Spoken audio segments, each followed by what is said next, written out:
இந்த திமுக ஆட்சியில தொடர்ந்து கொலை கொள்ளை இது நடந்துகிட்டே இருக்கு. எல்லாம் பட்ட பகல்லே நடக்குது. மக்கள் கூட்டம் அதிகம் உள்ள பகுதியிலையும் பகல்லே நடக்குது. முதல் காரணம் என்ன அப்படின்னு சொன்னா, போலீஸ் துறைய சரியா கவனிக்கல. அது முதலமைச்சருடைய கையிலே இருக்கு. இருந்தும் அவர் அத கவனிச்ச மாதிரி எனக்கு தெரியல. அப்படி கவனிச்சிருந்தா இந்த மாதிரியான பிரச்சனைகளுக்கு முற்றுப்புள்ளி வச்சிருக்கலாம். அதுக்கு இன்னொரு காரணம் என்ன அப்படின்னா,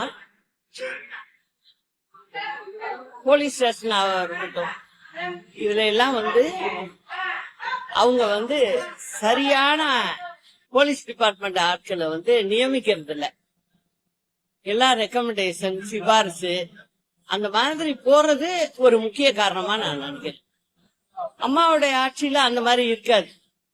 ரெக்கமெண்டேஷன் அப்படிங்கிற பேச்சுக்கே வேலை இல்லை. நல்ல திறமையானவர்களை தான் எல்லா மாவட்டத்திலையும்